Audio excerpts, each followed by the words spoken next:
Yo, what up, everybody? This is Young Igloo. We're doing a special episode today. We got an old boy on here today, man. Big Adam. I'm here. How's it going, man? Good. How are you? Doing well. Our big Moss, he's out for the night, so we're doing this episode.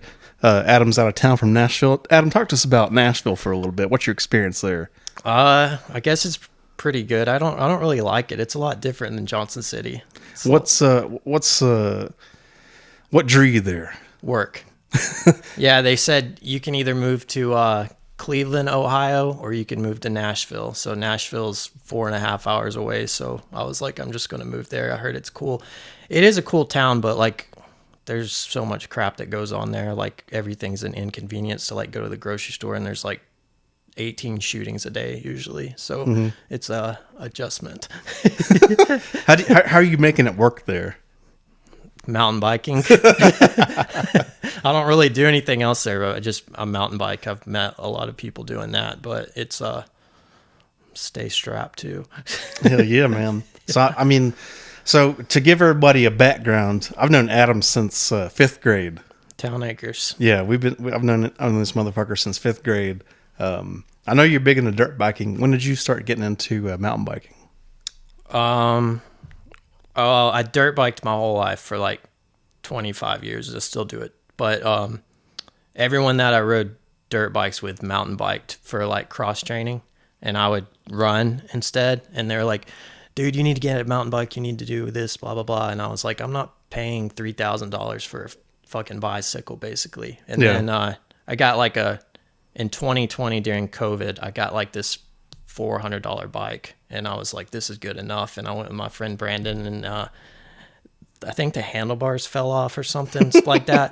Yeah. And then I was like, okay, this is cool. I need to get a real bike. So I got like a $900 bike. And then like after 5 rides, the wheel fell off and I almost basically died. I like went head first into a tree and didn't know what happened. Jesus Christ. Yeah, and whenever I like stood up and was like seeing stars and stuff, and I looked over at my bike, and the wheel was like 20 feet away, and I was like, oh my God. So then I bought a $3,000 bike. And then like 6 months later, I sold it and got like a $4,000 bike, and that's the same one I have now. But I like it because it's so convenient. Like I can go do that right when I get off work, whereas like motocross nowadays, there's no tracks around here, so you have to drive. I think Sweetwater, Tennessee's the closest one, and that's 2.5, 3 hours away. So this has kind of like replaced that addiction, you could say.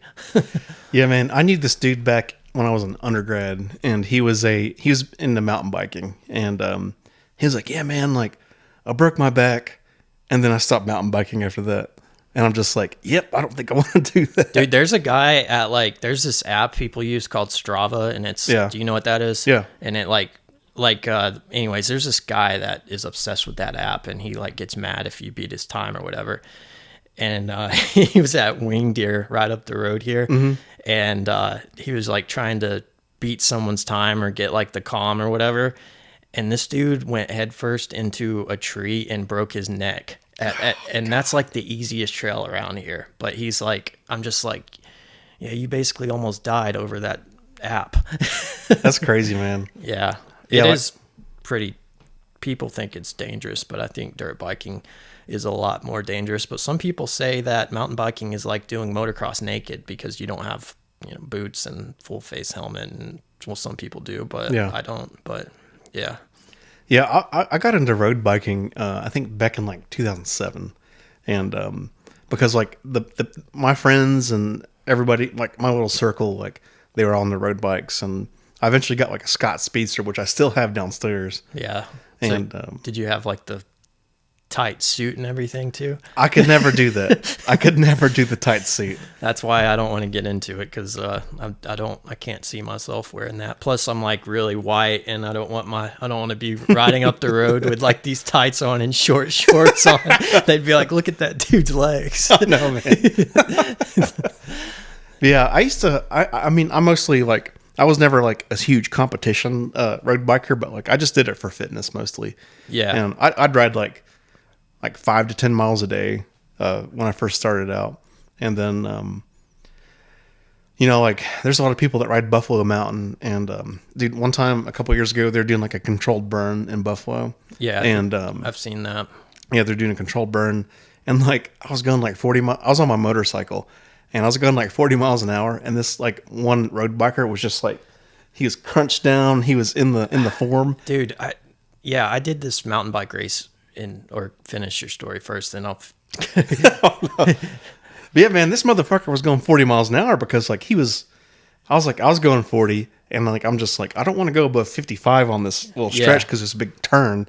And then I was like, I have to pass this guy. So I had to like go like, he was going about 40, 45, and I had to like go about 50 to pass him. But it was fucking crazy. Yeah, anyone that does that form you're talking about is usually like hauling ass or a pro. Like I did this mountain bike race in South Carolina, and I saw some pictures of it afterwards on the start. Yeah. And this guy was like hunched all the way over on a mountain bike because the start was gravel, so it's kind of like road before they split. They do gravel, so you're like you split up before you hit the woods, so you're around people your speed or whatever.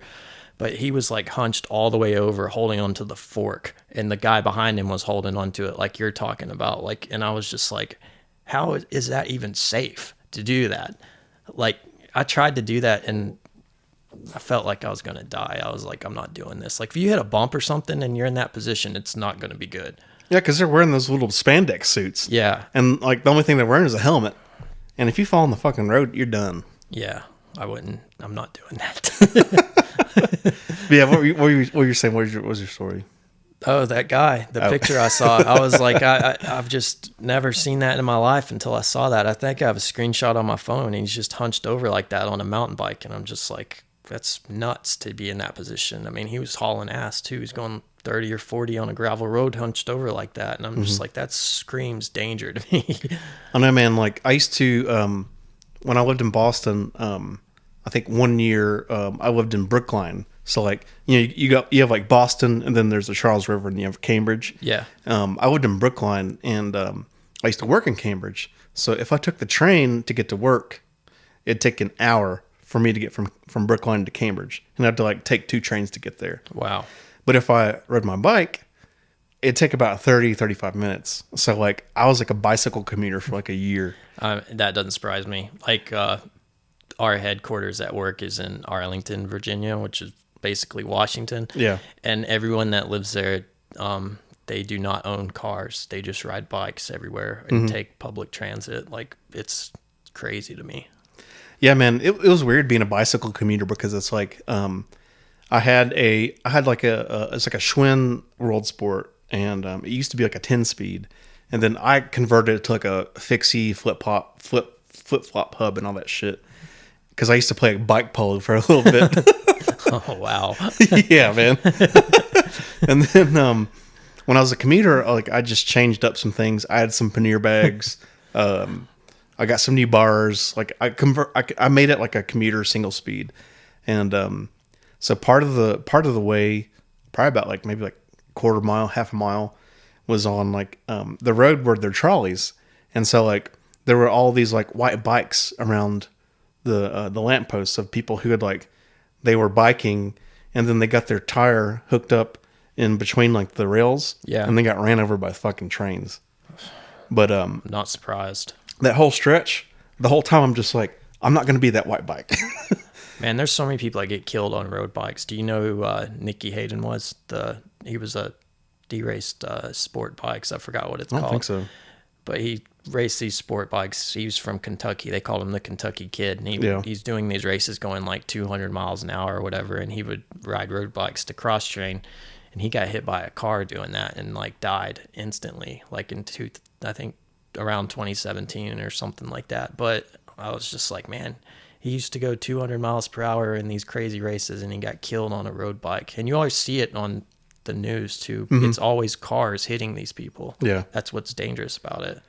But not for me. But dude, commuting, like Jaron, like I started work at 9, so like I was kind of in that like kind of like that rush hour area, and then like I'd come home at like 3, so like it was a little bit better. But in the mornings, like I actually felt kind of safe because like it was just like, you know, back to back, and like I just like weave in between the cars.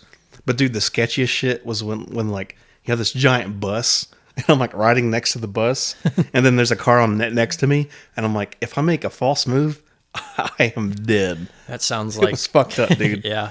Have you been through Asheville lately? Like in the last 2 years, like Hendersonville and all that construction that they have up there? Yeah, man. I did a motorcycle trip to Greenville a couple years ago. I remember that. That's what it reminds me of up there, because you have concrete barriers. It's like 2-lane, Yeah. 55 or something. It's on 26, I guess, and concrete on this side, concrete on this side, and then you come up on 18-wheelers. They're either passing you or you're passing them. And I'm just like, there has to be 20 accidents a week on this road. Dude, man, those trips were fucking nuts, man. Like, literally, like this table, I was like, here in the middle, there's a car, there's a bus, and there's a car. I wouldn't like that. That would give me anxiety. It made me anxious at first, but then I'm just like, this is kind of fun. It's like, how far can I keep pushing this? I couldn't do that. That's like street bikes. I don't know if they've ever done it to you, but they do it in Nashville. They'll just zigzag in and out of traffic that. Yeah. That's so crazy to me. Yeah, I used to do a little bit of that. Like, I wouldn't like go back and forth. I'd just try to stay in the same lane. But on the evening commute home, I'd just like, there'd be a stop sign coming up, and then I'd see the yellow. Everybody stopped. I was like, I go like right through that. I did some dumb shit. But I don't blame you. I would be scared. one time I actually hit somebody once, like a person, like a pedestrian. Well, I mean, I've hit this woman, had to have been 80 years old at Wing Deer Park. I ran straight into her. She was hiking, and I came around a corner, and the mountain bikers and hikers shared the trail there. I ran straight into her, and she fell on these rocks, and she was Jesus. like, "Honey, I didn't see you," or something like that. Was she fine? Yeah, but I like didn't go back there for like a year after that. I don't blame you, man. Yeah, but I started to go to Warriors Path or Buffalo, where hikers usually aren't. Yeah, man. When I hit somebody once, it was like I go down. I was like passing over this bridge. I can't remember what the bridge was called, but it's like the bridge that links Boston to Cambridge. Got over the bridge, and then I was like, you could either ride on the road or there's like a walking path, and like bikers rode there all the time, so like people are kind of used to it. And like one day I was like riding, and I was like riding close to the bar, close to where the handlebar, or not the handlebar, but the bars, before the water. And this dude just like makes a step forward. I saw him on the brakes, and I just like run right into him. God. And he like falls down, and I'm just like, bro, are you okay? He's like this old guy. And he's like, this is for people.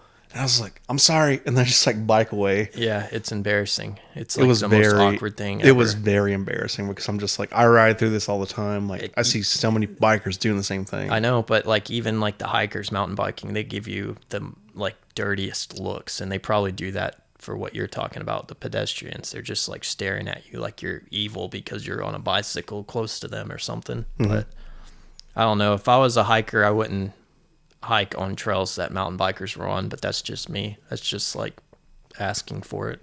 No, not at all, man. Yeah. There's a trail in, it's Buffalo, but it's in Unicoi. It's called the Pinnacle Tower Trail. It's like 4.5 miles up and 4.5 back down. But you're going fast down through there, and there's a ton of hikers on that, and that's where like a major accident could happen. I had a student last semester. This kid, he would run up to the fire tower and run back down, and he could do it like in an hour. It was incredible. Yeah, I don't even feel safe going up there by myself, honestly. I've seen bears up there, rattlesnakes up there, copperheads. I saw baby copperheads like whenever, I think it's the fall when they come out. But man, there's some wild stuff up there. And then all those crazy people that live out there, like in Irwin. Dude, speaking of snakes, I haven't seen any snakes in the garage. Oh, thank God. I told my dad about that the other day because we were driving by here, and I said something about that. I swear I think that was a rattlesnake that you had. I don't know what happened, but like I think, this is my theory. So like I think there was like a little field mouse. This son of a bitch couldn't have been like this long, like 3 inches long or something like that. And I think that like it was like the snake was like hunting this mouse, and this mouse just somehow randomly ended up in my fucking garage. Oh my god! And then the snake came in to hunt it, and then after a couple of days, the snake left and never been back. Did you report it to like the leasing office or whoever? All they did was put down like a little one of those little those adhesive little traps or whatever. Man, I wouldn't be able to sleep.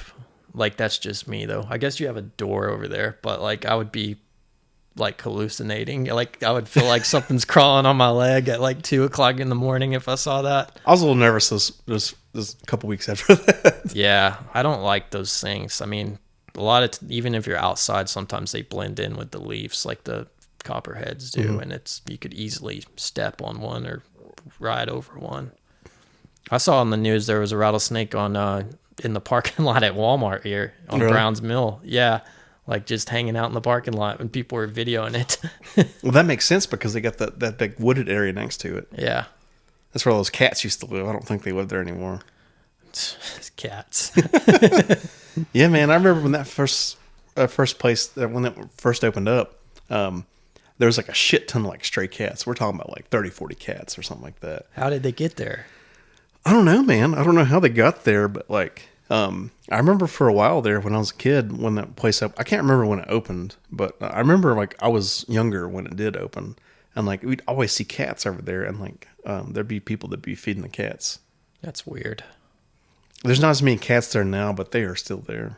That's like when you go to a grocery store and you see like some old lady in the pet department, and she has like a shopping cart full of just canned cat food, and she has like no groceries for herself, and she smells really bad, and you're just like, and you see her on the news like a week later. That's what that reminds me of. Crazy cat woman. So where you're at Nashville, do you have like, is there like a homeless problem there, or is there anything going on over there like that? Not where I live in Bellevue. There's not really any homeless people out there, but Yeah. I had to go across town to like Antioch, which is like the worst part of Nashville in my opinion. Yeah. And I looked over, I took pictures of it. It was so bad. It was like a field of tents and like hundreds of tents. Yeah. And then there were shirts hanging in trees where they were like drying them from where they washed. I mean, it was crazy. And then that tornado that happened in 2020 there, apparently the tornado went through one of those same areas that I'm talking about, and it like literally threw a couple of homeless guys into the river and killed them. Damn, dude. I know. And I just can't imagine being homeless in my tent or whatever. Like they're probably drunk too. And this freaking, cause they don't get like alerts when there's a storm or anything. And then this freaking F3 tornado comes through and sucks them up and throws them. That's crazy, man. Yeah. There's I guess you could say there's problems with homeless people in certain areas there though. I mean, even like some grocery stores that you go to, they'll be if you're in the wrong side of town, like I've had people walk up to my windows and ask for money and stuff. I mean, that happens sometimes around here, but this is like on every corner in certain places there. But yeah, I mean, everyone thinks it is a cool town, I guess, but it's not. Like, it's got some bad parts that people don't talk about. Yeah, that's kind of like LA. Like, I think everybody at this point knows about the homeless situation in LA. Yeah. And but when I was there, the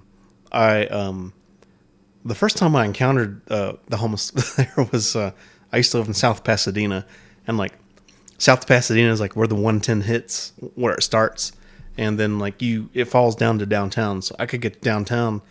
I get downtown in like 10 minutes if there's no traffic. And so I used to go and photograph around there. And then one time, what I would do is I get on Google Maps. I pick a little quadrant. I'd walk every north, south, and east, west street. I just cover this whole little area and take pictures. Yeah. I go back, and then like the next time I'd be like, okay, I'm going to do this little section. So I did every single section of downtown. I've walked every street down there, north and south. And then the last part was Little Tokyo. And Little Tokyo is on San Pedro Street. And San Pedro Street between 3rd and 7th is Skid Row. Yeah. I didn't know this at the time. Oh, boy. And so, like, I was looking at my map, and I was like, I'll do Little Tokyo, I'll park here, and then I'll do this little area. I'll ride back around my car, and then we'll get it done. And I photographed Little Tokyo, and then I'm walking down San Pedro Street, And then like I start to see tents and stuff on the side of the street.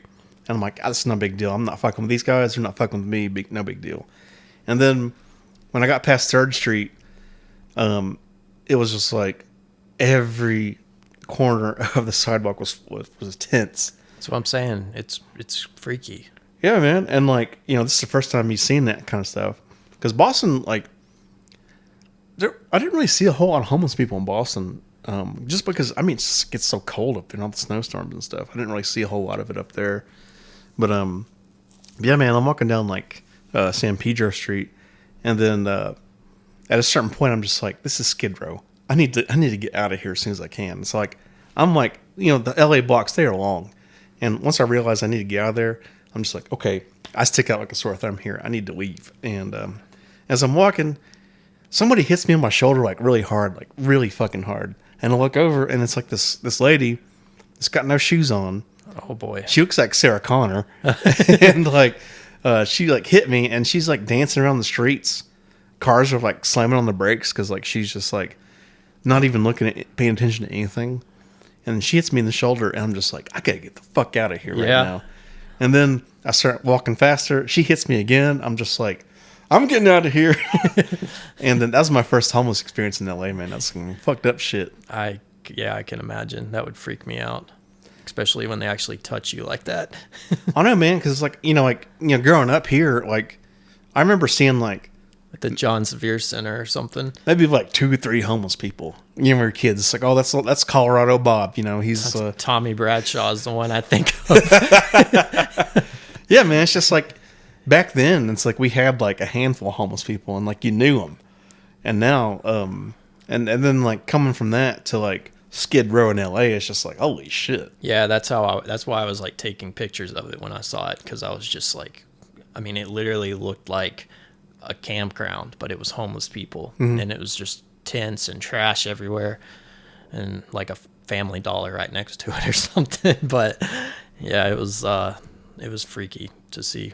Yeah, man. Like later on, like a couple years later, I did like a weekend service. Like I used to go to CrossFit, and our CrossFit gym volunteered at the Midnight Mission. And Midnight Mission is like the biggest like mission down in Skid Row that helps. They give out meals. They provide like apartments to like people that are trying to get back on their feet. And so like we did like a weekend like service thing there. And we did this thing, I think it was like Saturday afternoon, where we'd have like a box of socks. And we walked all through the heart of Skid Row handing out socks. Dude, I've seen shit.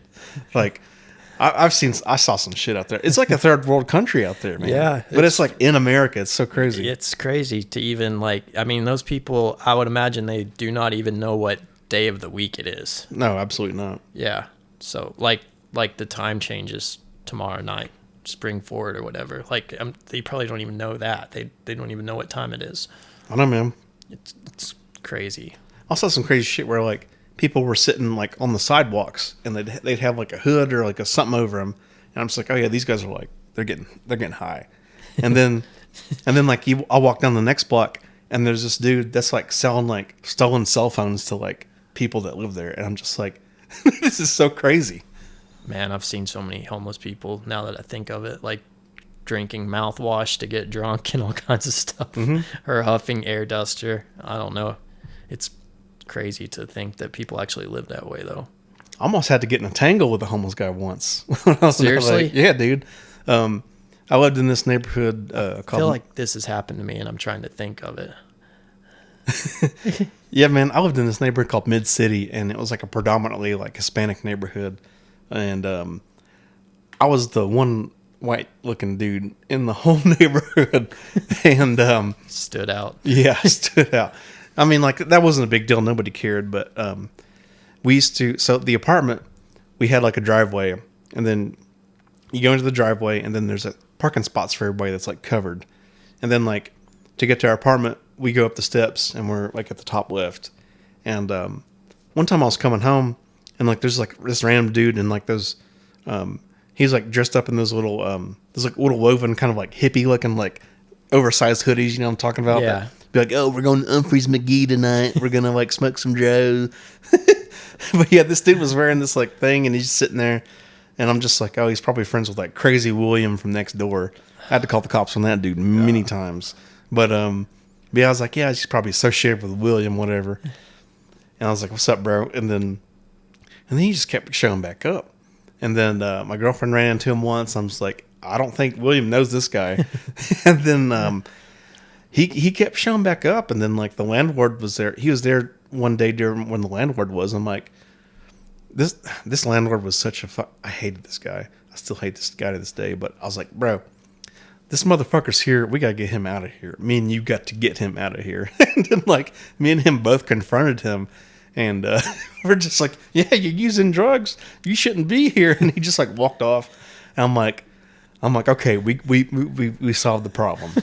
This is like on a Saturday afternoon. I'm just supposed to chill. Yeah. And then maybe like a few weeks later, me and my girl, we go out for like a movie or something. I can't remember what we were doing, but we came back. It was like midnight or 1 o'clock.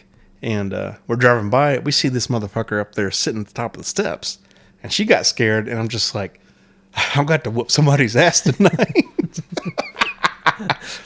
And like, I've never had to deal with this kind of shit before.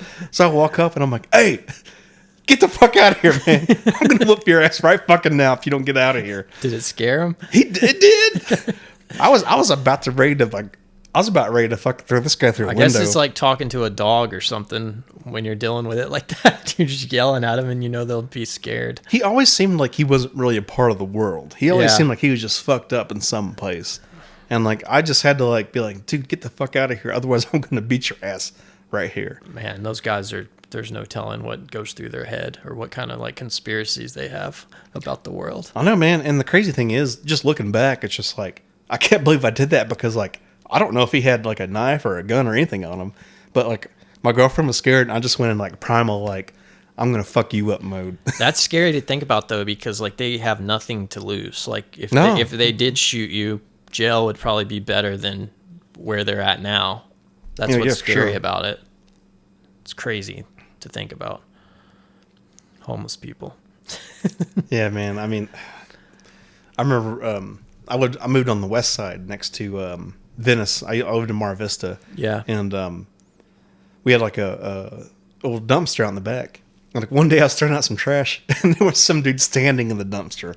Jesus. Going through everybody's trash looking for whatever. Dude, speaking of that, I worked at a liquor store in Johnson City when I was younger, and there was a car wash next to it. And this homeless guy, we were standing outside because the person I worked with smoked and no one was inside or whatever. This homeless guy, it was Tommy, and he walked through the parking lot of the car wash and was going through the trash can one by one. He picked up like a cheeseburger or something out of the trash can, and he like took this real aggressive bite out of it, and then he like spit it out of his mouth and threw it back in the trash can. And I was just like, oh my God. But yeah, it's crazy that they do that, digging through the trash to eat. I don't know, man. It's I don't know. It's crazy. It's like the thing that's fucked up about the whole situation is like nobody has a good solution for the homeless problem. I don't know. I mean, you always see the cops dealing with them in Nashville because they always have a buggy or something they're pushing up the road and they have like all their belongings in it. But it's crazy. Like anytime you see like a Walmart buggy like 5 miles from a Walmart, you're like, yeah, that was a homeless person's transportation basically. That's crazy, man. Yeah. Dude, have you seen since you've been back here these past few weeks, have you been downtown at all? I've drove through it. So you know the downtown square, the big parking lot down there? Yeah. Actually, I did go down there once. I went to the bike shop. Dude, there are so many people down there. Really? It's crazy. Like in that little spot, like where the square is, like there's a bunch of people that are camped out there. And then when you go down to where talking about homeless people. Yeah. It's probably from the John Sevier Center.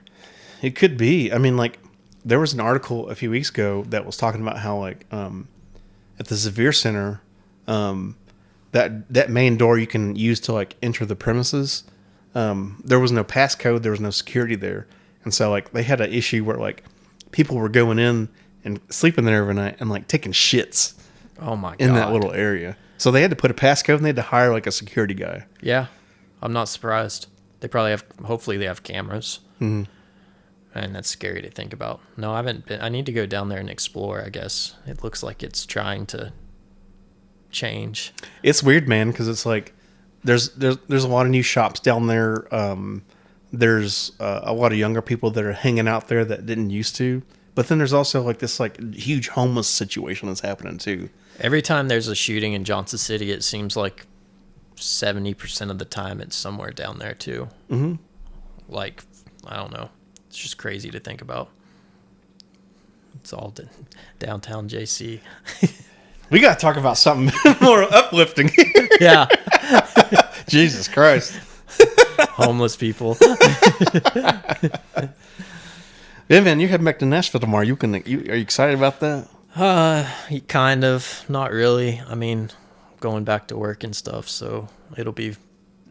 it's going to be weird because we're in Eastern time zone now, and that's Central, and then the time changes. So technically, I'm really not going to have a time change if you think of it like that. Yeah. But yeah, it'll be... I mean, I've worn it out here for like 3 weeks, so it'll be nice to be back. I'm more worried about like my apartment because I probably should have like cleaned out my refrigerator before I left. Oops. I don't know what's growing in there or anything like that. And I was like thinking about that the other day. I was like, man, because I have like cameras and I can like check on it that way. There was like a massive windstorm there for like, it came through here too. I was here when it happened, like two Fridays. Yeah, but it like ripped that half of that town apart down there. Trees fell everywhere, but my power was out for like 14 hours.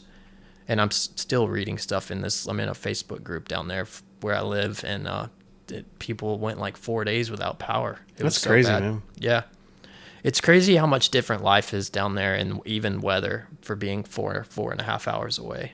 Like, it's like the first time the tornado sirens went off, I got home from work, and it was like 3 o'clock or something, and I heard the sirens going off, and like I don't even think Johnson City has those. If they do, they're probably like at the VA or ETSU or something.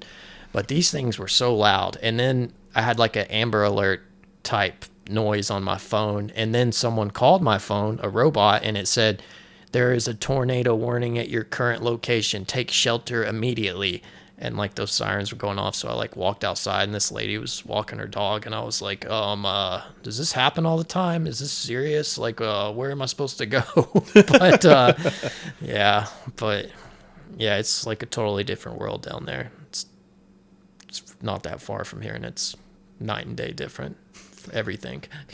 Have you been back to that gun range we shot at? Once. That place is pretty. That's like, I didn't realize how popular that was. It's like a pretty famous gun range. I didn't know it when we went, but yeah, I've only been once. It's only a mile away. I need to go more often. I just haven't.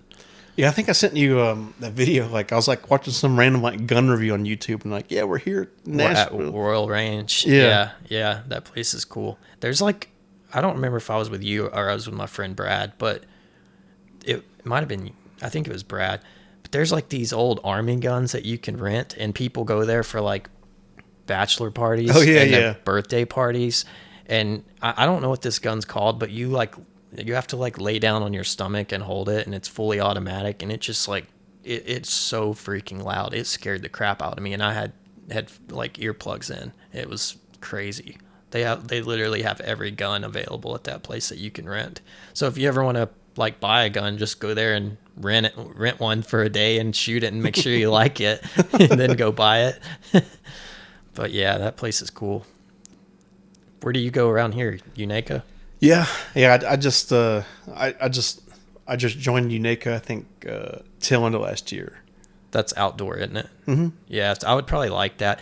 The thing about the one in Nashville, I don't really like do you remember how there was like a officer on the range? I don't really like that, because they're like standing over you, and it's like, I don't know. I don't like being watched the whole time. Not that I'm doing anything wrong, but I feel like I'm being like graded or judged or something. Because one time when I first started shooting, that guy came up to me and was like, if you put your foot this way and do this, and I'm just like, I'm just trying to have fun. Like, I would not want that at all. Yeah. But yeah, I took actually I did go back because I took a class down there, and I was thinking about taking some more. They have some pretty cool classes. The guy that owns the place was in charge of Nashville Metro for like 20 years or something, so he like basically trained every cop down there, and then opened up this, or took charge of this shooting range. That's so pretty cool. Yeah. Yeah, when I was I went to Phoenix, I think last fall, and we went to a shooting range in Scottsdale. It almost was almost the exact same layout as the place in Nashville Yeah. that we went to. Yeah. There's some guys on YouTube. I can't think of their, like Hickok. Do you ever watch Oh him? yeah, Hickok 45. Yeah, like Royal Range like provided him a bunch of guns for one of his episodes once, and he was like, "Shout out to them." I was like, oh, "Wow, that's like a mile away from me." You know, it's funny when I went to Academy this morning to get that little 6-shooter. There's like a bull rider there and his dad, and they're just like, when I first got there, like, "Hey, did you watch that Hickok video about this gun right here?" And I was just like, "Oh shit." Man, he has some crazy videos. He starts off every video the same. Hickok, was it? It's 45, right? He's like, Hickok 45 here. Today we're gonna do this. And he's like gun shop. some old man with jeans on and his shirt tucked in, and it's just. He had like, there was a new Glock that came out, and he had 12 of them of the same model, and they were laying there, and I was like, why the hell do you need that many to make this video? You're only shooting one. And then he did another review with like shotguns or something, and he's like, I don't know, he gets really excited when he's like puts a 2-liter out there or something full of water, and he's like, watch this. Yeah.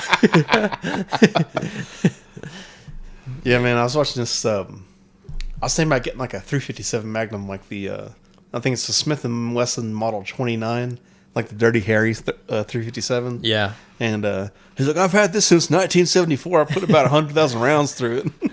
Man, I would love to know where he lives. I think he's here in Tennessee at somewhere. It probably is in the middle of nowhere, like Columbia, Tennessee or something. I want to think he's somewhere between Knoxville and Nashville, I think. I'm just guessing. Could be out in Hawkins County. Yeah. I could see someone out there doing that. Looking for Summer Wells or whatever her name is. That's a pretty rough place too. I know, man. Rogersville. I used to have to go there for work. I was freaked out. Kingsport's actually gotten pretty bad too.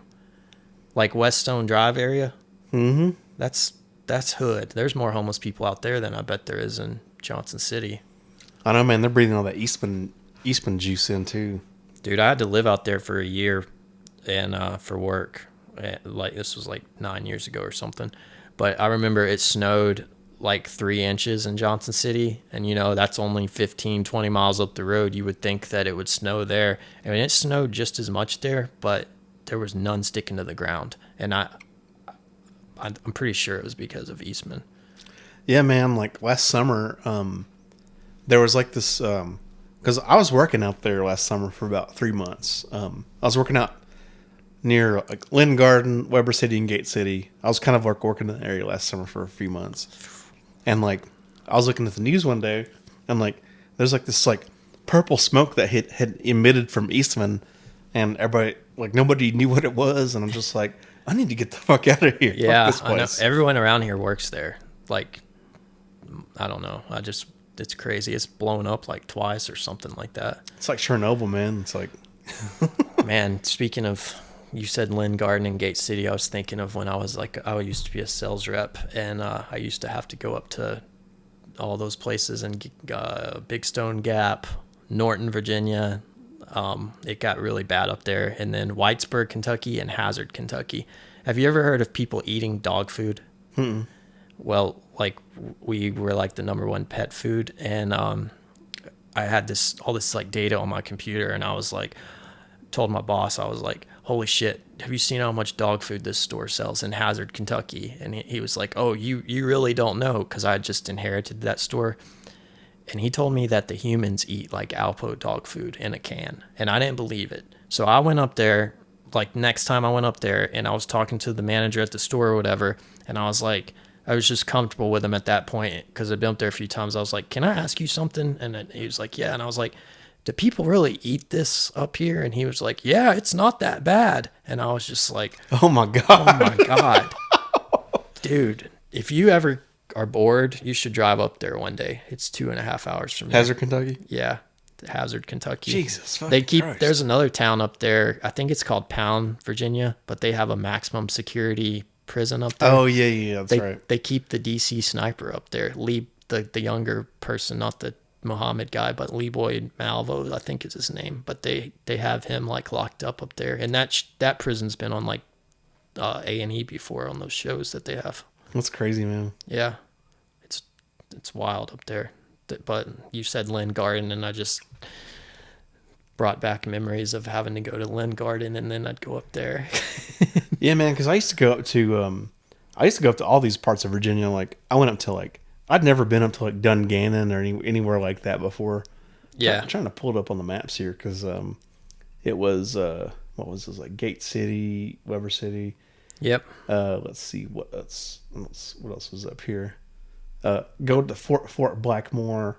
Gosh, there's another place. There's a food country up there. I can't remember. I used to work there. It wasn't Jonesville, Virginia, was it? That wasn't. I used to go to food country for work too. I had their headquarters was in Abingdon, but their like whole strategy to go to market is to put those food countries in the middle of nowhere. Like that's how they make.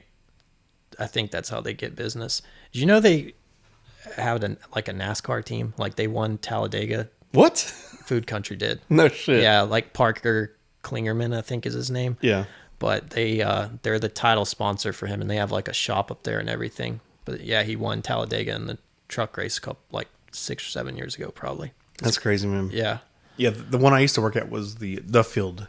Oh yeah, that's in the middle of nowhere. There's nothing up there. I don't even know where that's at. It's like way out of the way. Yeah, Duffield. I think my dad used to go up there for work too when I was little. Yeah, man, that place up there in like that part of Virginia, it's crazy because I used to go to I used to have to work in Nicholsville, and Nicholsville literally has like it's not even a one horse town. There's no stoplights there, and dude, that place is crazy. I used to dress different when I'd go up there. Like I was supposed to wear khakis and a polo, and I would wear like jeans and a regular polo untucked when I'd go to like Southwest Virginia or Kentucky because people thought I was like the FBI or something if I had khakis and a polo on up there. It was crazy up there. I changed my accent when I worked up there. Yeah, you have to. You have to. I remember talking to this guy one day up there. It was in Jonesville, Virginia, and he said, I'm about to get off work. And I said something like, do you have any big plans? And he was like, I'm going to go slaughter some hogs tonight. And I was like, what the fuck? But it's crazy. I actually look forward to going up there, though, because it was like, I was always like, well, what am I going to see today? I know, man. That's fucking crazy. Yeah, I kind of miss it. I stayed the night up there once in Hazard at the I can't remember the hotel, Hampton Inn or something, but I went to Applebee's by myself and I sat at the bar, and everyone at the bar was drinking Southern Comfort straight, like it was water, and I just thought that was so bizarre. It was hilarious. I passed through Wilkesboro a couple times, North Carolina. Yeah, where the racetrack is. And I spent some time at the Applebee's, and I've ate there. it's interesting. Yeah, I've raced dirt bikes up in, it's called East Bend, North Carolina, near Winston-Salem, and that's the way we would go, and we'd stop at that Applebee's. But that's an interesting town. The Wilkesboro Speedway. I know, man. The beginning. Have you seen like pictures of that? I think they're restoring it. I don't know, but it's freaky. Like it's been abandoned for so long. Oh yeah, yeah. And like there's still like microphones in the press box that haven't worked in like 20 years or something. It's just like everyone up and left there and left everything behind. That's crazy. Yeah, it's like a haunted racetrack or something. Speaking of Southern traditions, are you keeping up with wrestling these days? No, man, I haven't watched that consistently in a while. Every time I do watch it, like I find it pathetic that like I forgot I think WrestleMania or something that I watched last year. Yeah. Besides that Ric Flair match that I bought, I think you were the one that talked me into that, but that's a whole different I think we talked each other into it. Yeah, that was so pathetic. But no, I don't watch it anymore. Every time I do watch it, like when I watched WrestleMania, they were having to bring back people like Stone Cold Steve Austin or The Rock or something. It's like they have no stars nowadays that are ever going to match how those guys did back then. Yeah, I don't like the Attitude Era, man. That's when I got into it. Like when we were in like around like fifth grade. Like, it was like Stone Cold versus Vince McMahon and The Rock. Yeah, and he'd drive the beer truck in and be like, "Fuck you," and then take those beers and bust them. And Kurt Angle with the milk truck. Yeah. Gold Dust doing the touching himself. I remember Val Venus. Yeah. Hello, ladies. Dude, the funniest thing, and I still watch it occasionally on YouTube, was those Gold Dust Booker T scenes. Like, have you seen those? Yeah. Like when Booker T was getting in bed with that woman, that good looking girl, and cut the lights off, and all of a sudden Gold Dust is in the bed, like touching him and stuff like that. And something else happened, and Gold Dust told Booker T, it was like touching himself, and said, "I have more ammunition in my cannon than you'll ever imagine," or something like that. Like, that's the stuff I miss. Like, that's just not around anymore. Yeah, I was watching this video the other day. Do you remember Stacy Keebler? Yeah. And it was his two brothers. It wasn't. I can't remember what their names were, but like, they were like kind of goth, but they were like, they did like stunt stuff like Rey Mysterio Jr. Oh yeah. I can't remember what their names were, but like, I remember I saw this one reel on Facebook this week where it's like Trish Stratus like was like trying to distract one of the wrestlers and like pulled up her like skirt and she had like a thong on. Oh my God. Was like shaking her ass. Yeah. And I'm just like, you can't do this shit now. No, it's not. Rikishi used to, remember he used to get him in the turnbuckle and stick his. Dude, that was his finishing move. That was so funny. No, there's nothing like that now. But yeah, it used to be fun to watch. People make fun of me because I would watch it, but like it was like pure entertainment watching that. As long as you knew it was fake. It was sad when I went to a few in person, like when it came to Freedom Hall, and I felt bad for some of the people in the audience because they like legitimately thought that this was real. Like I was just there for the entertainment, you know. And if someone lost, they were like crying and screaming and throwing stuff, and I was. It's incredible, man. Yeah, it's crazy that's still around though. Yeah, I remember when WCW came here.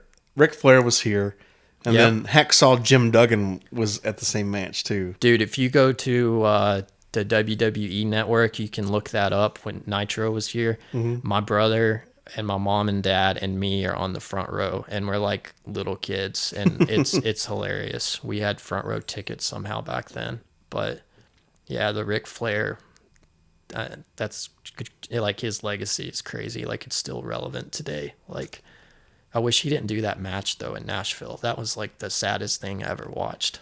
Yeah, he just wasn't there for half of it. Like the first few minutes, I'm like, holy shit.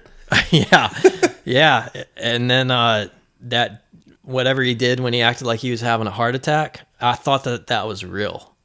I know. When he grabbed his chest and he was supposedly faking it and then hit the dude in the head or whatever. I was like, and then I saw an interview afterwards, and he's supposed to be like, he supposedly doesn't drink or anything anymore since he almost died, but he said that he didn't remember half that match because he was so drunk. So I was like, okay, is he like 70 something? Something like that, yeah. And he's getting shit faced and getting in the ring.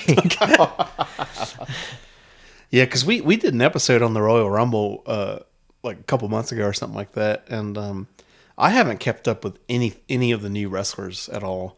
Didn't Cody Rhodes win that? He did. Yeah. And yeah, because me and Moss were we're watching the episode, and there's some new people that like Cody Rhodes, like, you know, he seems pretty cool, but I don't know, he's a little too straight laced. Yeah, I met him at Lifestyles. No shit. Lifestyles gym. That's crazy, man. And his brother Gold Dust, or Dustin in real life is his name. They were here for like SmackDown in like 2014 or something, and Gold Dust was on the elliptical, and I was just like, I wanted to go up to him so bad and just be like, but I wonder what he would have done if I did that. Like, know, right? This guy's fucking crazy. Yeah, man. I learned a little bit, like Cody Rhodes, and then Rhea Ripley. Like, she's actually pretty good. I think she won the women's Royal Rumble that night. Yeah. And then there's this other dude who was like, he was kind of like a mix between The Undertaker and Mankind. I can't remember what his name was. The Undertaker. He was getting close to performing like Ric Flair at the end of his career. I don't think he should have gone out the way he did, though. They should have kept the streak going at WrestleMania instead of just ending it like that where he lost. I don't know. But did you see where he came back as the American Badass like a couple months ago?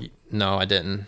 Yeah, he came back. It was like some anniversary of like Monday Night Raw, and he came back as the American Badass, riding that motorcycle out. And everything. My God! You know, every time I see Glenn Jacobs, the mayor of Knoxville, on the TV or social media, I just like can't help but laugh. I'm like, it's fucking Kane, the big red machine, and he's the mayor.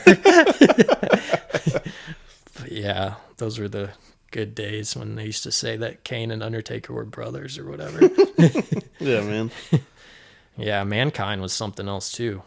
That guy was nuts when whatever him and the Undertaker did, that Hell in a Cell or whatever, when he knocked his tooth was like hanging out. No, his tooth came up through his fucking nose. Yeah, that was real. That wasn't fake. Yeah, man. I think you mentioned that like a few months ago, and I watched. It was like an early morning. I watched that match, and I was like, "Holy shit!" Yeah, it's like 10 million views or something. And then when like I remember I was little, we used to have it was called a black box back in like the 90s, how you illegally got pay-per-view. I was watching when Owen Hart died live, and it was in like Kansas City or something, and the screen like went black, and they pointed the camera at like the crowd, and I guess JR was like, "Folks, we've had an incident tonight," or something like that, and I was just like, it freaked me out. That's still crazy. Like, I know, man. Can you imagine being in that arena when that happened? I mean, it's over after that, pretty much. Yeah. No, I haven't even been watching like UFC lately. I think there's a UFC tonight, but I like if Nate Diaz would fight, I would probably watch UFC again. And if like the Ric Flair match, I'd watch that because they're like legends. And when The Rock came back, I would watch that because he's so funny. But I miss The Rock. I know, man. Yeah, my old roommate back in California, he used to train with Eddie Bravo. Eddie Bravo was his teacher. Really? And he knew Joe Rogan. He knew Joe Diaz. Like he knew all the comedians that were doing jiu-jitsu. Wow. And he competed too.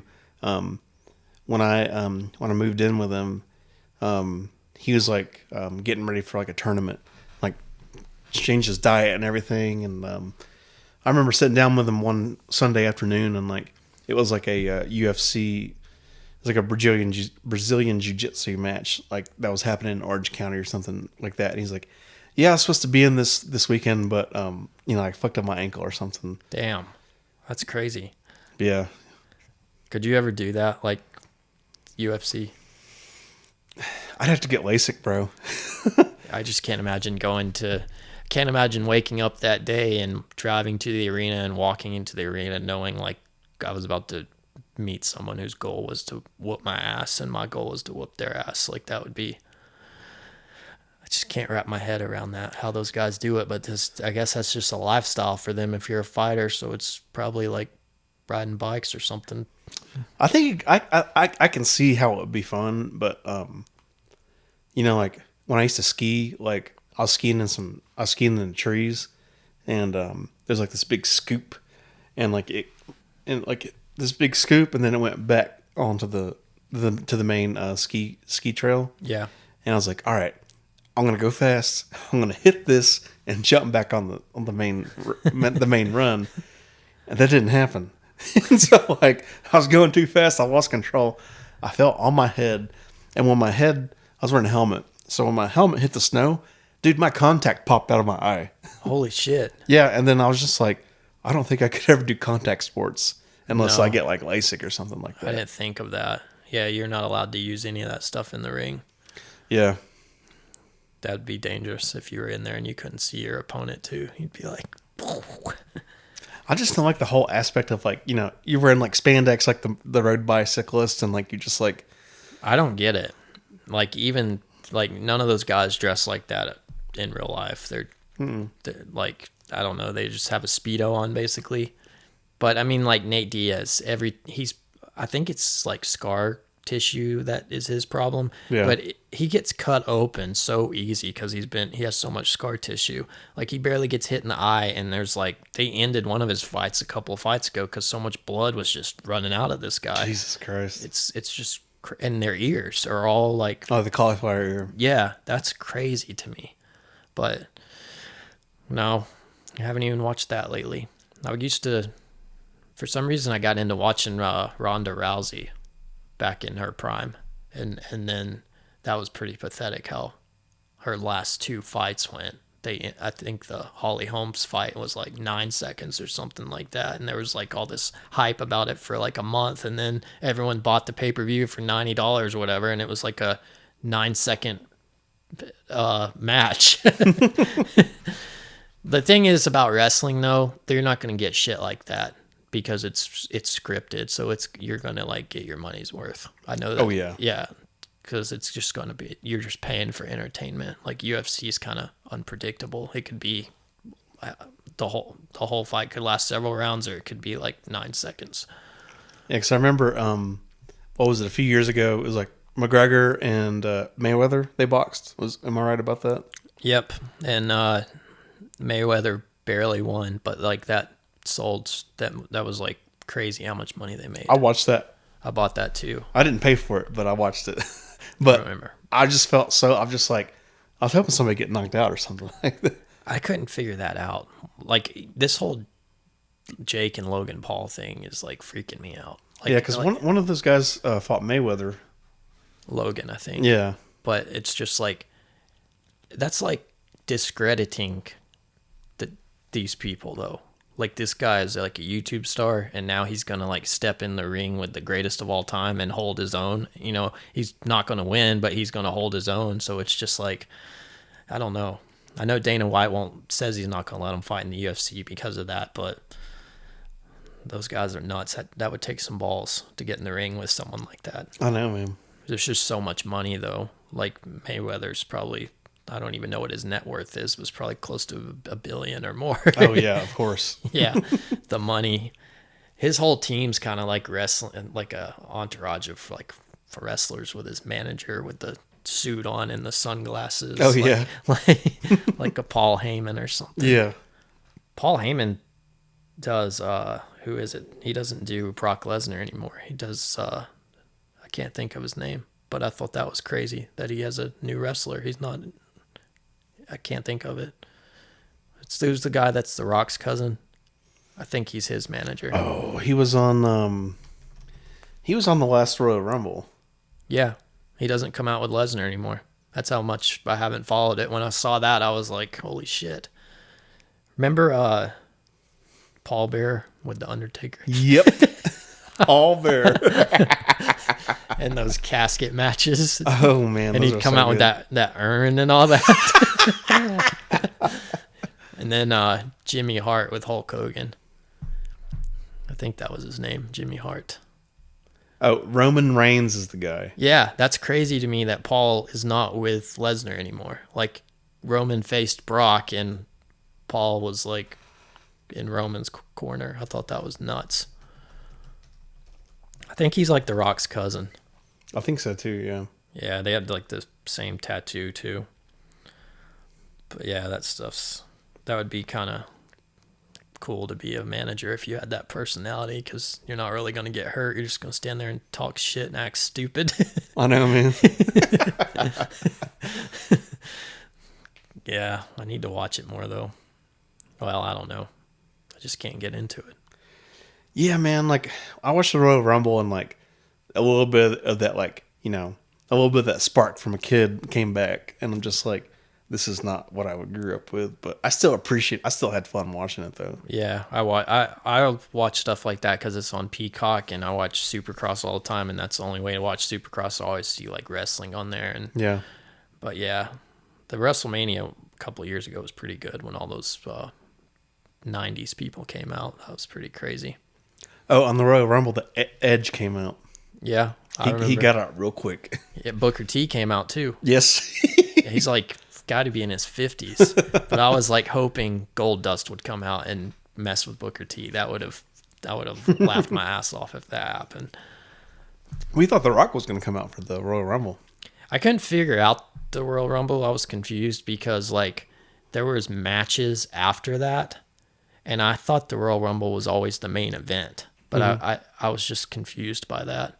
But yeah, it's funny when they have that countdown and they're like, "Oh God, good God Almighty, who's going to come out next?" This man's got a family. Yeah, stop the madness. He's got a family. That's so funny. I've seen videos of like football players getting tackled and they crop in his audio voice and it's just like, good God Almighty. Good old JR. Yeah, he's funny. Those some good times. I miss it. I know, me too. Yeah. Well, shit, man. I think we're about to wrap this some bitch up. All right. I'm getting a little hungry, man. You hungry? Yeah, I'm hungry.